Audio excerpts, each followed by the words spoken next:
борҳое ки дар магазин дорем ку ҳамонро закотша нархи фурӯша ҳисоб кунем ё ки нархи харидша? بله нархи фурӯш ҳисоб мекунед.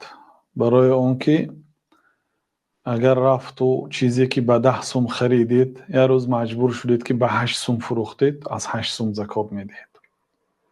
дар ин ҳолат шумо зулм карда намешед. агар ба 12 сум фурӯхтед, аз 12 закот медиҳед. яъне дар ду ҳолат зулм намешед. агар мо гӯем ки ба нархи харид закот медиҳӣ, дар сурате ки шумо онро аз нархи худаш арзон фурӯхтед, бояд аз 10 закот диҳед.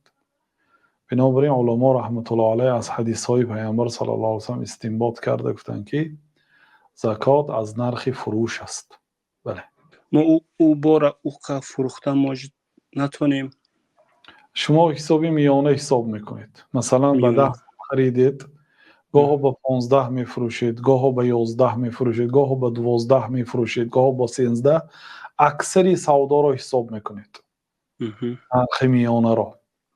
баъд молҳое ки қарз додагием ку ҳамонро ӯ рӯз гуфта будем, хушур нафаҳмидам, ва ёро ҳисоб кунем ё не? қарзҳое ки боварӣ доред ки медиҳанд ба наздикӣ. он қарзҳо яъне ки гӯё ки моли шумо ҳаст, гӯё ки пули нақд аст. агарчи дар хонаи шумо нест, дар хонаи ҳамсоя ҳаст, вале вай бояд диҳад ва медиҳад одатан.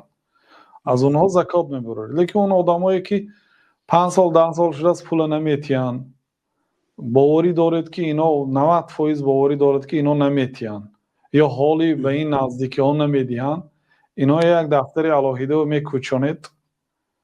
онҳое ки қариб ки ноумед ҳастед аз додани онҳо, яъне ки ин пулҳо аз они шумо ҳаст, вале ки нест, ба ҳукми мафқуд аст, гӯё гум шудааст ин пулҳо.